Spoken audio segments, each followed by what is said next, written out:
ಕರುನಾಡಲ್ಲಿ ನಕ್ಸಲರ ಹೆಜ್ಜೆಗಳು ಮಾಯವಾಗಲಿವೆ. ಕಾಫಿನಾಡಿನ ಕಾಡಲ್ಲಿ ತಲೆಮರೆಸಿಕೊಂಡಿದ್ದಂತಹ ನಕ್ಸಲ್ ಕೋಟೆ ಹೊಂಡದ ರವೀಂದ್ರ ಚಿಕ್ಕಮಗಳೂರು ಜಿಲ್ಲಾಧಿಕಾರಿ ಕಚೇರಿಗೆ ಆಗಮಿಸಿ ಡಿಸಿ ಎಸ್ಪಿ ಮುಂದೆ ಶರಣಾಗಿದ್ದಾನೆ.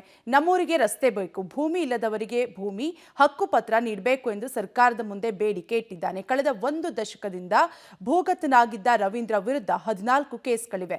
ನಾಳೆ ಮತ್ತೊಬ್ಬ ನಕ್ಸಲ್ ತೊಂಬಟ್ಟು ಲಕ್ಷ್ಮಿ ಸಹ ಶರಣಾಗಲಿದ್ದಾರೆ ಎನ್ನಲಾಗ್ತಿದೆ. ಇದೇ ವೇಳೆ ನಕ್ಸಲ್ ಕಾರ್ಯಾಚರಣೆಯಲ್ಲಿ ಪಾಲ್ಗೊಂಡಿದ್ದ 22 ಪೊಲೀಸರಿಗೆ ಮುಖ್ಯಮಂತ್ರಿ ಪದಕ ಘೋಷಣೆಯಾಗಿದೆ.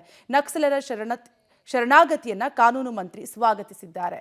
ನಮ್ಮೂರಲ್ಲಿ ರಸ್ತೆ ಆಗಲಿ ಮತ್ತೆ ಹಕ್ಕುಪತ್ರ ಆಗಲಿ ಇದೆಲ್ಲ ಕೊಟ್ಟಿಲ್ಲ, ಇನ್ನು ಕೂಡ ಕೊಡಬೇಕಾಗಿ ಕೇಳ್ಕೊಳ್ತೀನಿ. ಕಾಡಿನ ಉತ್ಪನ್ನ ಇವೆಲ್ಲ ಇದೆ, ಅದನ್ನೆಲ್ಲ ತೆಗಿಯೋ ಕೂಡ ಪರ್ಮಿಷನ್ ಕೊಡಬೇಕು ನಾನು ಕೇಳ್ಕೊಳ್ತೀನಿ. ಭೂಮಿ ಎಲ್ಲ ತುಂಬ ಕಡಿಮೆ ಇದೆ, ಹಾಗಾಗಿ ಭೂಮಿ ಇದ್ದವರಿಗೆಲ್ಲ ಹಕ್ಕುಪತ್ರ ಕೊಡಬೇಕು. ನಾನು ಸ್ವಾಯಿಚ್ಛೆಯಿಂದನೇ ಶರಣಾಗತಿ ಆಗ್ತಿದ್ದೀನಿ, ಬೇರೆ ಯಾರು ಒತ್ತಡದಿಂದ ಇದರಿಂದ ಆಗ್ತಿಲ್ಲ. ಎಷ್ಟು ದಿನ ಕಾಡಲ್ಲೇ ಇದೆ ನಾನು. ನಮ್ಮೂರ ಕಾನೂನು ಬಾಹಿರ ಹೋದವರು ಕಾನೂನನ್ನ ಒಪ್ಪಿಕೊಂಡು, ಸಂವಿಧಾನ ಒಪ್ಪಿಕೊಂಡು, ಸರ್ಕಾರಗಳನ್ನು ಒಪ್ಪಿಕೊಂಡು ಬರ್ತಾ ಇದ್ದಾರೆ ಅಂತಂದ್ರೆ ಅದು ನನಗೆ ಸಮಾಧಾನ, ಸಂತೋಷ. ನಮ್ಮ ನಿರೀಕ್ಷೆಗಳು ಬಹಳ ಇರ್ತಾವು. ಸಂವಿಧಾನದ ಅಡಿಯಲ್ಲಿ ಕೆಲಸ ಮಾಡಬೇಕಾಗಿದ್ದು ಅತ್ಯಂತ ಮಹತ್ವದ್ದು. ಹಿನ್ನೆಲೆಯೊಳಗೆ ಅವ್ರು ಬಂದಿರೋದನ್ನ ನಾನು ಸ್ವಾಗತಿಸ್ತೇನೆ. ಕಾನೂನು